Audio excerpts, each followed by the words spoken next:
Hi, my name is Pete Morrill with Marble Mountain Kennels. We're about deepening canine connections. And we've got little Roxy here. I want her to come up so we can see her.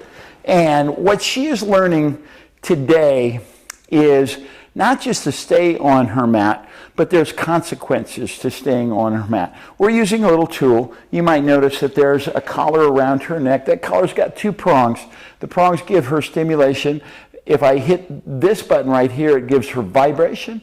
If I hit this button, it gives her stimulation. I've determined that Roxy's level, so there's 125 different levels, and I have determined that her level is 20. In other words, she can barely feel it at 20, and I might back it down a little bit, but today we're largely going to work with what we call vibration. So vibration is the same thing your cell phone would do. If I hit this, it's going to vibrate right on her neck. She's not going to necessarily dislike it or like it, but what we're going to do is we're going to link it with her understanding that when she's getting vibrated, she's doing something that we don't want her to do. So we're going to ask her to go on this mat. We've already asked her to do that.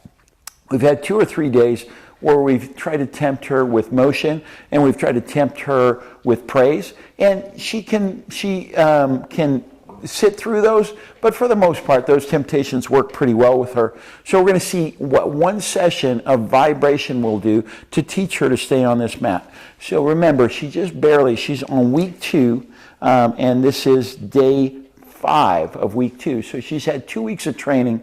So what we're trying to do is what we call Velcroing her to her mat or to her place. We're going to use the kennel liner over here, and we're going to put her there. We're going to walk around it. When she steps off of it, we're going to vibrate. If she stands up when we ask her to sit, that's fine. It's all about where are her front 2 feet. So here we go. Roxy, here.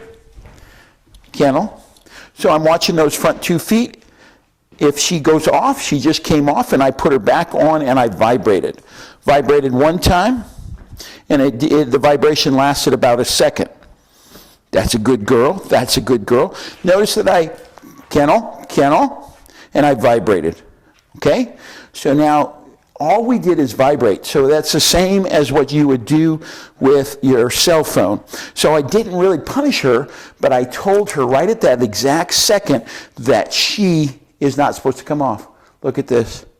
Look at how well she is Velcroed. So if we do this for 2 or 3 days, now what I'm going to do is I'm going to praise her by getting down on her level. She's still not supposed to break because I've not asked her to break. That's a good girl. That's a good girl. So her front foot came off. That's a good girl. That's a good girl. Look at those feet. See how she's got them bent back so she makes sure that they don't come off? Now she's a little sad, right? Because her world has become a little bit smaller. But what has happened is I can have motion. I can have praise.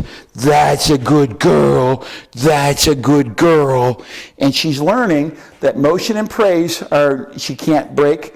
Now how about a ball? I gave her vibration. And she's learning that unless she gets permission, she can't. So remember, we're calling this Velcroing her to her mat. So she's a little bit sad about life now because she has fewer choices. But we don't want to teach her that she's got choices. We want to teach her that it is her job. When we've asked her to go to the mat or the kennel, in our case, that she needs to stay there. Again, motion. Praise, good girl, Roxy. Now petting is another form of praise, right? And we kind of want to bring her up. And then we're going to bring her over to a... So I growled, I tugged, and I vibrated all at the same time just to tell her that we do not want her moving, right? And remember, we call it Velcroing her. And it's a simple little tool, and all we've used is vibration. We could stimulate her if we really needed to, but look at how well vibration has worked. Look at how well we've Velcroed her. Probably so well that we're going to have a hard time moving her to this mat, but we're going to try. Roxy? Okay, let's go. Good girl. Hey, Kennel? Good girl. Notice how she says, okay, Dad, I think you want me down. So now her foot is off. I'm going to give her just a little pressure to remind her that her feet need to stay on. But remember, our whole goal was Velcroing her to her mat. Remember that this took about 2 minutes with the right tool and the right timing. It's really the right timing. And she's a little bit sad right now, but what's going to happen is she's going to be able to come into the house.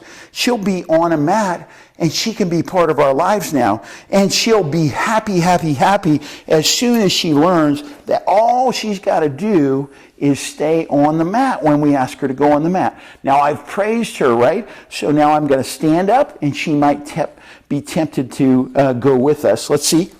That's a good girl. That's a good girl. Nope, she's not. All right, we're going to move her to the other surface one more time. Roxy, come on. And that is one of the problems with Velcroing her, is they get so Velcroed, they forget that they have mobility. It's okay. It's okay. So we'll bring her over here. Good. Kennel.